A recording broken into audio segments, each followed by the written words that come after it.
الحمد لله رب العالمين.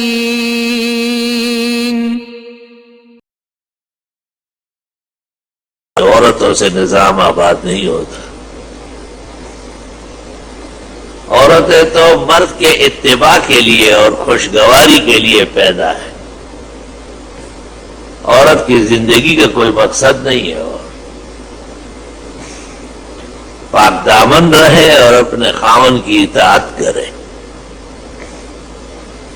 وہی عورت کا یا گور ہے اور یا گر ہے. اس سے آگے جب عورت قدم رکھتی ہے تو پھر وہ عورت نہیں رہتی ہے، پھر خنثی مشکل بن جاتی ہے. عجب سا زمانہ ہے، اور مردانہ زنانہ ہے اور زنانہ مردانہ. خواجہ عزیز الحسن مجذوب نے کشکول میں رونا رویا ہے. اور چمکی نہ تھی حمیدہ جب انگلش سے تھی بیگانہ، اب شمع انجمن ہے اور کبھی تھی چراغ خانہ. اور یہ سب جو ہمارا پن پیدا ہوا اور یہ لوگوں کی آزادی غلط طریقے سے بڑھ گئی. آزادی اس کو نہیں کہتے کہ آپ ماں باپ سے پوچھیں کہ تم نے شادی سے پہلے کیا کیا ہے. یہ آزادی تھوڑی ہے، تو بے حیائی. ماں بیٹی ماں سے کہے کہ میری شادی کر لو ورنہ میں بھاگ جاؤں گی، تو یہ آزادی رائے تو ہوار کی ہے. اور لڑکا باپ کو کہے کہ جلدی مر جاؤ تاکہ میں وارث بنوں ورنہ میں چاقو مارتا ہوں تجھے، تو مرتا ہی نہیں ہے. تو یہ حقوق طلب نہیں ہے، یہ بے حیائی ہے، سرچڑی ہے، بدتمیزی ہے، بد تہذیبی ہے. حیا غیرت انبیاء کے طور طریقوں سے دوری ہے اور سزا ہے، پکڑ ہے. ملک کے بعض حصوں میں جب زمانہ تھا صحت کا جانا ہوتا تھا تو بڑے اچھے مدرسے تھے.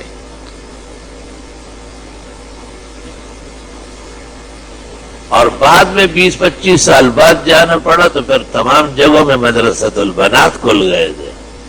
اتنا آخر زمان میں سے ایک مدرسۃ البنات بھی.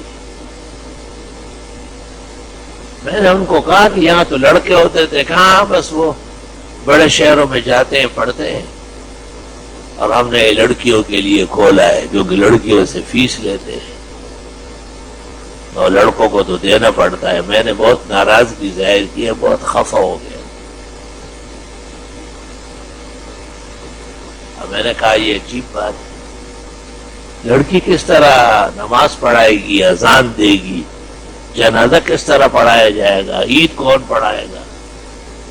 تو ایسے لوگوں پر پھر کلام اثر نہیں کرتا، ان پر لالچ سوار ہو چکی ہوتی ہے. مدرسۃ البنات ہو لیکن وہ بنون کا تابع ہو، لڑکوں کا تابع ہو.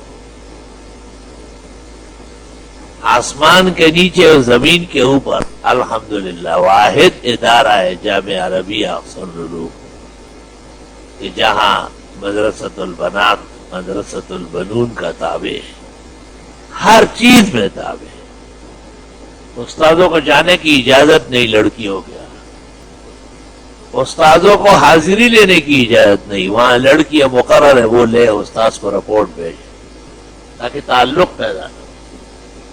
اور جب عفت اور تعلیم کا تعارض آ جائے تو عفت کو ترجیح ہے، تعلیم کی کوئی ضرورت نہیں.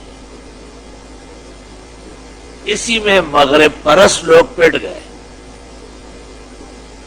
انہوں نے عزت اور عفت کو خاک میں ملایا اور اپنی لڑکیوں کو اسکول اور کالجوں میں باہر نکالا.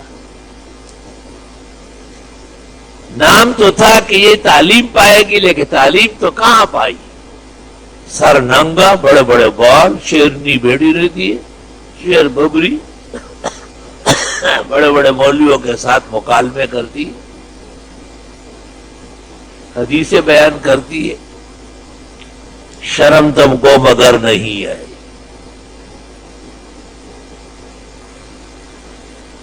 اور قیامت کی نشانی ہے کہ علماء بھی کافی حد تک ہموار ہو گئے. وہ بھی ماحول سے اور فضا سے گھبرا گئے اور انہوں نے سچے دین اور کامل دین کو قدامت پسندی سمجھ لیا اور ان کو اسی حساب سے پڑھتی رہتی ہے لیکن عقل نہیں آتی. اور بہت زمانہ پہلے میں ایک نکاح میں چلا گیا تو ایک موٹی تازی عورت تھی اور ساڑی پہنی ہوئی اور لوگ وہاں بٹھا رہی ہو وہاں بٹھا رہی ہو. میں نے سمجھے دولہے کی نانی دادی ہو. دولہا بہت ہی خوبصورت اور چاقو چوبند نوجوان تھا. جب میں نے کہا کہ دلہن کون سی ہے تو وہی موٹی وہی وزیر اعظم ہاؤس والی بہنس جو ہے اس نے وہاں سے آواز دی کہ جی میں ہوں. میں نے کہا تو کیسے دلہن ہے؟ کہنے لگی آرام سے رہو تو قاضی ہے اور یہاں مناظرے کرنے آئے ہو نکاح پڑھو اور جاؤ یہاں سے. تو میں نے کہا یہ تو بہت مشکل نکاح ہے. اس کو میں نے کہا تیرے لیے پاکستان میں کوئی لڑکی نہیں تھی؟ یہ ہوا بی بی کے زمانے کی یہ بڈھی. کہا یہ ہمارے اسکول میں میڈم ہے اور میں اسکول میں ٹیچر ہوں. اس نے خواہش ظاہر کی کہ میرے ساتھ نکاح کرو. یعنی معاشرہ دیکھو کتنا گر گیا. ایک نوجوان لڑکے نے اپنی جوانی کو آگ لگا دی. دلیل میں کہا کہ یہ پاک پیغمبر نے بھی تو بی بی خدیجہ سے نکاح کیا تھا. ان کی عمر زیادہ تھی اور حضرت کی کم تھی. میں نے کہا بی بی خدیجہ مکے کی گلیوں میں ایسی پھرتی تھی جیسے بھینس پھر رہی.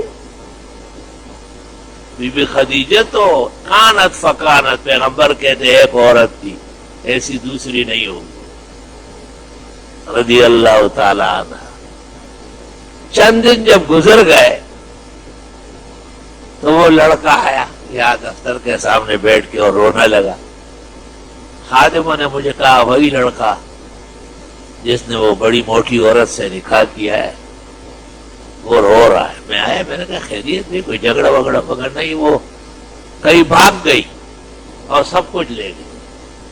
میں نے کہا بھینس بھی بھاگ سکتی ہے. گلی میں کہیں آگے رکی ہوئی. کہا نہیں بالکل کچھ پتہ ہی نہیں چلتا. اس لیے خواجہ عزیز الحسن نے کہا کہ عجب سا زمانہ ہے اور مردانہ زنانہ ہے اور زنانہ مردانہ. بزرگان دین عمر رسیدہ یہ سب چیزوں کا لحاظ ضروری ہے. بی بی فاطمہ جب بلوغ کو پہنچی فاطمۃ الزہرا بطول رسول تو بڑے بڑے صحابہ نے نکاح کا پیغام بھیجا. آپ نے خود علی کو کہا کہ تم بھی بھیجو. جب علی نے پیغام بھیجا تو آپ نے ہاں کر دی. پھر ایسی ایک مجلس میں آپ نے فرمایا کہ تم سب بہترین لوگ ہو اور میرے محبوب اور مطیع ہو لیکن علی اور فاطمہ کی عمروں میں موافقت ہے. وافق عمرہ عمرہا. علی کی عمر اور فاطمہ کی عمر قریب قریب ہے اس لیے یہ نکاح بہت مناسب ہے. اس پر عمل نہیں کیا جا رہا. پیسوں کے خاطر لڑکیاں بیچ رہے اور بعض لڑکے بیچ رہے. یہ بھی سن لو ایک طرفہ بات نہ سنو کہ کچھ قومیں ہیں جو لڑکیوں کے سر کے اور یہ جو قوم ہے یہ لڑکے مستنڈے بیچ رہے باقاعدہ لسٹ دے رہے اتنے فریج ہونے چاہیے گاڑی ہونے چاہیے فلیٹ ہونے چاہیے. کیا خرید رہے آپ کیا بیچ رہے؟ وہ دین جو بڑی شان سے نکلا تھا عرب سے پردیس میں پہنچ کر وہ غریب الغربا ہے. بھائی شرعن جیسے بیٹے کا حق ہے بیٹی کا بھی حق ہے. جب اچھے اور دینی اور عمدہ گھرانے میں شادی ہو رہی ہے تو بچی کے والدین بچی کو بہت اچھی طرح جانتے ہیں اور خوب حقیقت یہ ہے کہ والدین کی توجہ بیٹی کی طرف بہت زیادہ ہوتی ہے، اور یہ پیغمبر کی تشریف آوری سے ہوا ہے۔ آپ سے پہلے تو عورتیں زندہ درگور ہوتی تھی، وہ جو فرعون نے ان کو زندہ چھوڑا تھا اس لیے کہ ان سے خطرہ نہیں تھا، اور مشرکین میں جب غلط غیرت آ گئی اور اس کے کوئی سر پیر نہیں تھے تو پھر وہ اس سے شرماتے تھے کہ بڑی ہو کر کوئی داماد بنے گا، کوئی بہنوئی بنے گا، مناسب نہیں ہے، پہلے سے جان چھوڑا لو اس۔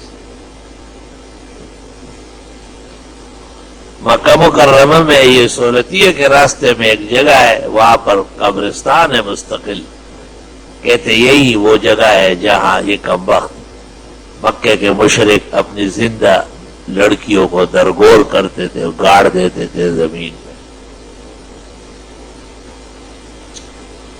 قرآن کریم نے کہا ہے وَإِذَا الْمَوْءُودَةُ سُئِلَتْ بِأَيِّ ذَنبٍ قُتِلَتْ، قیامت کے دن سوال ہوگا کہ اس غریب نے کیا جرم کیا تھا جو آپ نے اس کو زندہ قتل کر دیا، زمین میں گاڑ دیا۔